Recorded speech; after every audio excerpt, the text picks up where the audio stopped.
今までバラバラに一つ一つ練習してきたものが一つにつながる時があります。そうすればそれは深い理解となって確実な技術となります。そこまではもう少しです。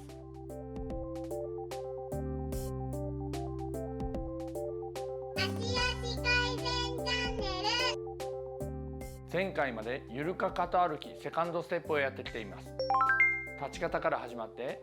動かし方やよくある失敗の仕方、この辺りをやってきました。今回はそれらを一連の動きにつなげるためのヒントをお伝えしたいと思います。見方や捉え方が変われば一瞬にして理解が深まる場合があるので、うまくヒントを活用してください。今までセカンドステップの動きをやってきていますが、セカンドステップ、言われたのは外側に乗るんだけれどもとやることばかりに気を取られていると、それを追っているあまりしっくりこないまま、とにかく言われた動きに集中してしまいがちです。しかしその動きが何のためにやっているのかというのがしっくりくれば、あまり考えずともスムーズに動く場合があります。ですから今回はそういった捉え方の話をちょっとお伝えしてみます。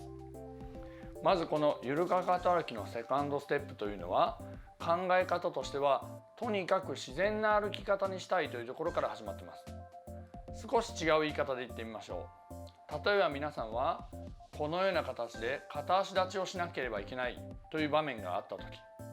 この片足で立つ軸足は内側を踏みしめている方が安定するか、外側を踏みしめている方が安定するか、どちらだと思いますか？答えは簡単です。足を上げているということは、内を踏むと先ほどの私のように当然こちらに倒れるエネルギーがついてしまいます。ですから片足立ちをする場合、当然逆側の方に体重が乗るはずです。しかし親指の内側を踏みしめて歩く癖のついている方は、今実際にやってみていただくと、こうやって片足立ちで立とうと思った時に内側を踏みしめている場合が多いのではないでしょうか。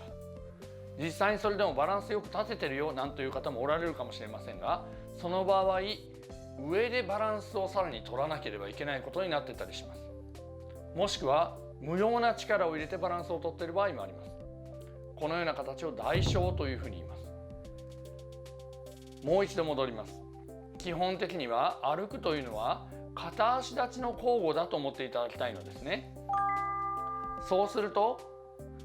片足になっている瞬間は内側を踏んでいると安定しないはず。片足になっている時は外側に乗っている方が安定するはず。そう考えていただくと、内側を踏みしめないと怖い、内側を踏みしめないと安定しないんじゃないかと思う考え方が捨てられる場合があります。実際に外側に乗ってみた方が、あれ意外に安定するな、親指踏みしめない方が意外に安定するな、そういう声はよく現場で耳にする声です。ですから捉え方としては、私は片足立ちの交互をしている。練習も壁などを持っていただいて構いませんので、片足立ちで外の後ろに乗るというのをやってみていただくと、意外にしっくりうまくできるようになったりする場合もあります。次に捉え方ですが、この歩き方は反転して足が出ているという考え方。体が反転すると逆の足が前に出てくる。反転すると逆の足が前に出てくる。このような仕組みで歩いている。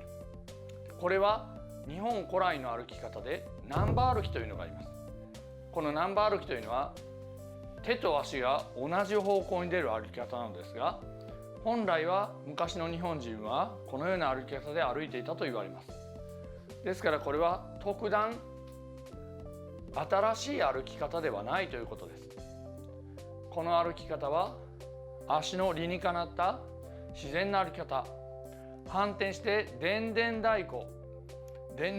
というのがわからない年代の方もおられるかもしれませんが、そこはもう申し訳ありませんが話を進めます。でんでん太鼓のようなイメージで次の足が出てくる、次の足が出てくる。でんでん太鼓のイメージで次の足が出てくる。ただし本来は体は回ってはいけないのですが、イメージとしてはでんでん太鼓のようにバーンと触れて次の足が出てくるというふうに考えていただくと分かりやすい場合もあります。そしてこの歩き方はガニ股なんじゃないだろうかと感じている方も多いのではないでしょうか。人間は嫌だと思ったことはなかなかそれが自然と身にはついていきません。ですからこの歩き方がガニ股ではないということを理解してもらうようにお話をしてみます。この足の向きを手で表します。この足の向きはこちらの手で表します。私どものお伝えしている歩き方であれば、前にある足は今まっすぐからちょっと内、この足が外側を向いているはずです。ではなぜガニ股ではないのにガニ股に感じるかの、説明ですが、手の動きというかこれを通じて足の動きをよく見ておいてください。いきます。足を出すときはゆっくり動くとこのような形で出てきている。今どうなっていますでしょうか。この足はまっすぐからちょい内、この足が外を向いてませんでしょうか。そうです。足を出す段においてこの足はまっすぐになってから出しているから、出す足は外を回っているわけではないということで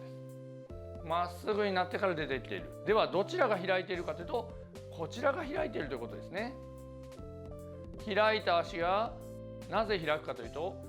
お伝えしたように締めたままだと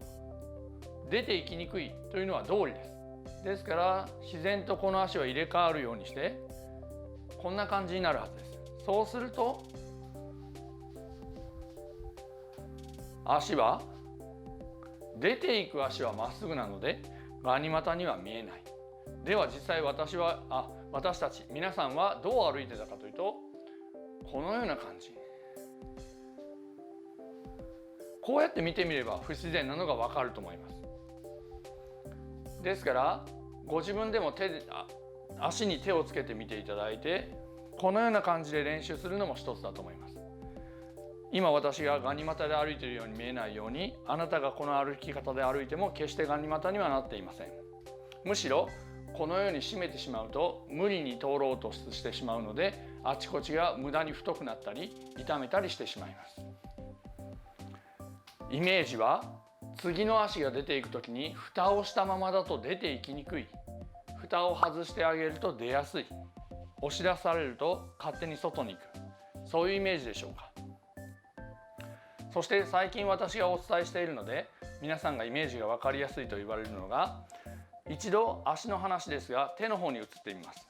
もしも目の前のものをつかむとしたらこのような形でつかむはずです。もう少し奥にあるものを取ろうと思った時に肩を入れてこのように取ったりすることはないでしょうか。この時にこちらの手を出した逆の肩はどうなっているかというと、むしろ後ろに引いている形になります。横からやってみます。物を取る時にこういうふうに物をつかむのをもう少し奥をつかもうと思えば、このような形、肩は後ろに下がっています。これと同じ感覚で足を考えていただくと、こう出すのではなくこう出すんだということですね。これ今体も向いてしまってますけど、下半身だけではこういう感じ。こう出すのではなくこう出すのだ。こう出すのではなくこう出すのだ。こう出すのではなくこう出すのだ。次もこう出すのだ。こう取った、こう取った、こう取ったという感覚を足でもこう取った、こう取った、こう取った。これで練習すると動きが感覚としてつかみやすいという方が結構多いです。それと同じような、説明の仕方で、もしくは今の物をつかむというのではなくロープを引いているという言い方をしたりする場合もあります。向こうの方に大木があって、その大木にロープがつながっています。そのロープを引っ張ってその大木に近づこうと思ったら、ロープを引っ張る動きで引っ張ると逆の体が前に行く、引っ張ると逆の体が前に行く、引っ張ると逆の体が前に行く、このような感覚。横からやるとロープがあって引っ張ると逆、引っ張ると逆が前に行く、引っ張ると逆が前に行く。そうするとその時足は先ほどお伝えしたようにこのような動きになるはずです。ですからこの歩き方は私がある程度の形になった時思ったのは、今までは押して歩いていた、後ろの足を押して歩いていた感覚を前の足を引いて歩く感覚なんだなというふうに感じたのを覚えています。いかがでしょうか。このように今までお伝えしてきたことを全部つなげるのにこのような感覚でものを考えてみるのも一つの角度です。今皆さんは非常に近いところにいるはずです。もう少しでゆるかかと歩きが完成する。頑張ってください。